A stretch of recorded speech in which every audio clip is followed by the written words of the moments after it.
अद्भुत है ब्रजधाम। आज भी लाखों लाखों लोग ब्रजभूमि पर जाते हैं, क्या देखने? वो ऊंची ऊंची बिल्डिंगें देखने नहीं, वहाँ देखने जाते हैं कि आज भी हर बालू के एक एक कण में भी कृष्ण का दर्शन होता है। जिस गली से निकल जाओगे उसमें अनुभव होता है कि कृष्ण यहीं कहीं है। जिस पेड़ को देख लोगे आपको लगेगा कि कृष्ण यहीं कहीं है। यमुना जी के किनारे बैठोगे तो लगेगा कि कृष्ण यहीं कहीं किलोल कर रहे हैं, कृष्ण यहीं कहीं कदम की डाल पर बैठे हैं। यदि भाव से ब्रज में प्रवेश कर गए ना तो आज भी तुम उसी द्वापर में पहुंच जाओगे जिसमें श्री कृष्ण थे। पर हम ब्रज में बाहर बाहर का देखते रह जाते हैं, ब्रज की गहराई नहीं समझ पाते। वैसे ही कथा में भी हम बाहर बाहर का देखते रह जाते हैं, कितनी भीड़ है, कितने कैमरे लगे, कितने मंच सजी है, किस तरह की व्यवस्थाएं हैं, किस तरह का प्रसाद है, किस तरह की भोजन पानी, किस तरह की सजावट साज सज्जा है, क्या कुछ है, वो सब बाहर का देखते रह जाते हैं। लेकिन कथा क्या है, इसकी गहराई तक कम ही लोग पहुँच पाते हैं। और जो पहुंच जाता है वही परीक्षित बन जाता है। आज मैं इसलिए कह रही हूं क्योंकि छठवां दिन, एक दिन और बचेगा इसके पश्चात, ज्यादा समय नहीं। तो हमने क्या पाया, कथा से पहले हम कैसे थे, कथा के बाद हम कैसे बने। यदि कथा से पहले जैसे थे और वैसे ही अब भी रहे तो हमने कथा सुनी नहीं, हमने कथा को भीतर उतारा ही नहीं। और यदि कथा के बाद कुछ परिवर्तन आया है तो इसका मतलब कथा भीतर पहुंची है। उदाहरण के लिए बीमारी है आपकी, रोग है आपके पास और आपने औषधि डॉक्टर से ले ली है लेकिन अपने पास लेकर रखी है, उसको ग्रहण ही नहीं किया है। और दवाई रखी है रोज रखी है, आप रोज उसको देख लेते हो, रोज देख लेते हो, तो केवल देखने मात्र से ठीक हो जाओगे क्या? फिर एक हफ्ते बाद डॉक्टर को जाकर के कहो कि दवाई तुम्हारी ठीक से काम नहीं कर रही, मैं लेकर के तो गया था लेकिन काम नहीं कर रही। डॉक्टर पूछेगा कि दवाई खाई क्या सही समय पर, जिस तरह मैंने बताई थी? आप कहोगे कि खानी भी थी क्या? मुझे तो लगा कि लेकर जाएंगे तो ठीक हो जाएंगे। ये वही औषधि है। वर्षों से हमारा मन रोगी पड़ा है, मन बीमार है, मन चंचल है, मन अव्यवस्थित है, मन में तमाम तरह की शंकाएं हैं।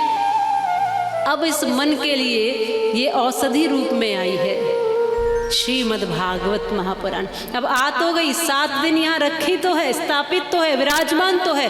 अब आपको भीतर उतारना पड़ेगा, अंदर ले जाना पड़ेगा, फिर देखना कि आपका मन कैसे ठीक होता है। जरूर होगा। अब दवाई खा ही नहीं रहे, ठीक कैसे होंगे जी? और जो खाने लग जाएगा दवाई, माने भीतर उतारने लग जाएगा कथा को, भगवान को, वो थोड़ा थोड़ा अलग हो जाएगा समाज से, वो भीड़ में से भी अलग दिखेगा। सब में कुछ अलग होगा उसके। जब वो बोलेगा तो उसकी वाणी में कुछ अलग होगा, जब चलेगा तो उसकी चाल कुछ अलग होगी, जब वो चिंतन करेगा तो उसकी सोच कुछ अलग होगी, जब वो देखेगा तो उसकी दृष्टि में कुछ अलग भाव होगा। भक्त कुछ अलग होता है दुनिया से। भक्त को बताना नहीं पड़ता कि मैं भी भक्त हूँ, बस भक्त दिख जाता है, कुछ अलग से दिख जाता है। इसलिए सावधानी से कहती हूँ, हो नाव तट से बंधी, लहरों की मनमानी न हो, नाव को उस पार जाने में परेशानी न हो। देख माझी याद रखना कोई नादानी न हो, नाव तो पानी में हो पर नाव में पानी न हो। ऐसा जीवन जिया जाए। आज भगवान श्री कृष्ण ने गिरिराज जी का पूजन करके इंद्र के अभिमान को दूर करके और अन्य लीलाओं का दर्शन कराया है। इन लीलाओं को हम क्यों पढ़ते सुनते हैं? इसीलिए क्योंकि हमारे जीवन में भी कुछ परिवर्तन हो। हमारा भी अभिमान कुछ दूर हो। सब इंद्र जैसा अभिमान लिए बैठे हैं, चाहे इंद्र जैसी पदवी है या नहीं, पर अभिमान सबके पास है, अकड़ सबके पास है। आज के समय में कोई किसी की सुनता है क्या भला? पिता पुत्र की नहीं, पुत्र पिता की नहीं, पड़ोसी पड़ोसी की नहीं, पति पत्नी की नहीं, पत्नी पति की नहीं, कोई किसी की सुनता है क्या? छोटे बड़ों की नहीं सुनते। आज सुनना तो ऐसा लगता है हमें कि सबसे मुश्किल काम है।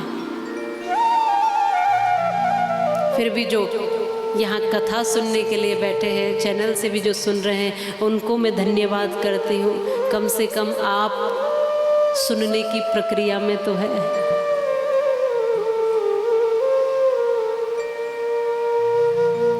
कुछ सुन लोगे अच्छा तो बन लोगे अच्छा। जीवन में कुछ अच्छा सुन लोगे तो अच्छा चुन लोगे। कथा हमारे जीवन की उच्चतम,